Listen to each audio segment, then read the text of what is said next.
Hola! Toleleje, toleleje. Kunin at basahin, kunin at basahin. Ako po si Kuya Sam Pagaduan, ang inyong kasama sa ating lumalim at mamunga Gospel Reflection. Ngayon ay June 15, 2026. Ang mabuting balita ng Panginoon ayon kay San Mateo, chapter 5, verse 38 to 42. Noong panahong iyon, sinabi ni Jesus sa kanyang mga alagad, "Narinig ninyo na sinabi, mata sa mata at ngipin sa ngipin. Ngunit ngayon sinasabi ko sa inyo, huwag ninyong labanan ang masamang tao. Kung may sumampal sa iyo sa kanang pisngi, iharap mo pa sa kanya ang kabila. Kung ipagsakdal ka ninuman upang makuha ang iyong baro, ibigay mo sa kanya pati ang iyong balabal. Kung sapilitang ipapasan sa iyo ng manlulupig ang kanyang dala ng 1 kilometro, pasanin mo ito ng 2 kilometro. Magbigay ka sa nanghihingi sa iyo at huwag mong pahindian ang nanghihiram sa iyo." Ang mabuting balita ng Panginoon. Pinupuri ka namin, Panginoong Hesukristo. Happy Monday po sa inyong lahat. Nako, yung gospel natin parang napakabigat, hindi pala parang mabigat talaga. Narinig natin na sabi, no? That before ang batas ay ganito. Mata sa mata, ngipin sa ngipin. Ngunit sinasabi niya ni Jesus, anong sabi niya? Huwag ninyong gantihan ang masama. Noong panahon ni Jesus, yung batas na mata sa mata ay hindi para hikayatin yung paghihiganti.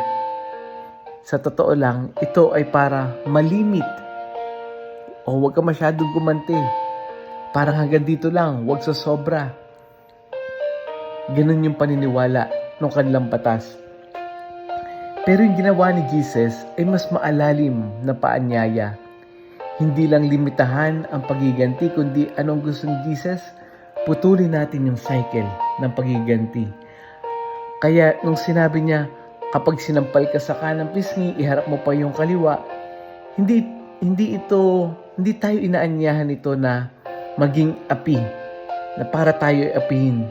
Hindi niya ito inuutos na para hayaan natin na mayroong mga abuso sa atin. Ang punto ni Jesus ay ito, huwag hayaan na dahil sa kasamaan ng iba, ito ang magdidikta ng kabutihan mo. Kaya, yung gospel na ito talagang extra challenging. Parang gusto natin sabihin, Lord, okay na, magmamahal na lang ako. Pero wag naman sobra. At totoo naman, hindi madaling magpatawad, hindi madaling hindi gumanti, hindi madaling piliing maging mabuti kapag hindi ka tinatrato na mabuti.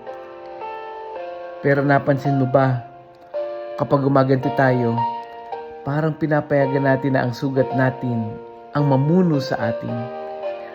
Kapag galit ang naging sagot natin sa galit, dumadami lang yung sugat natin. At hindi ito ang gustong sabihin ni Jesus.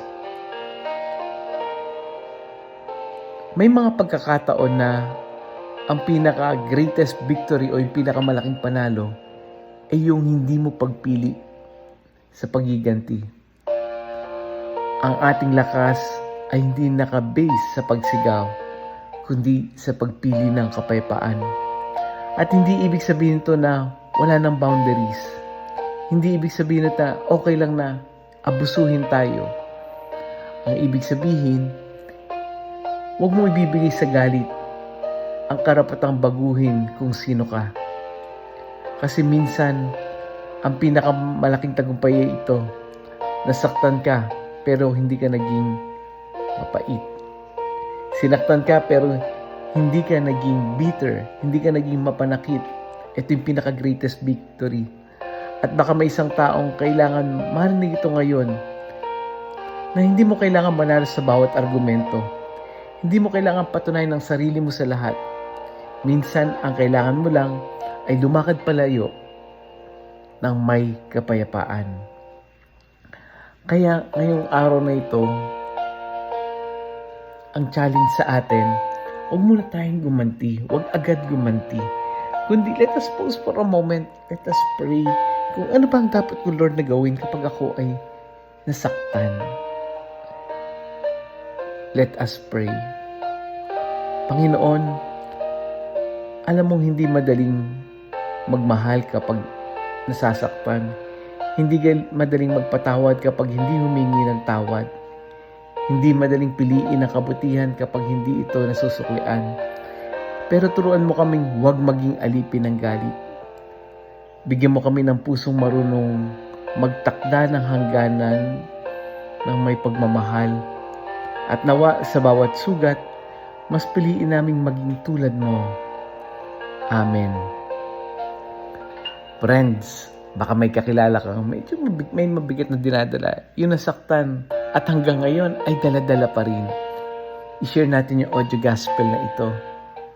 Baka sa simpleng pag-share, ito yung magsisimula. Ito yung maging simula ng paghilom ng isang pusong matagal ng pagod sa pakikipaglaban. I-share natin yung audio gospel na ito sa ating mga kaibigan, kakilala, classmate, kapamilya, sa ating mga GC, sa ating mga kaopisina, sa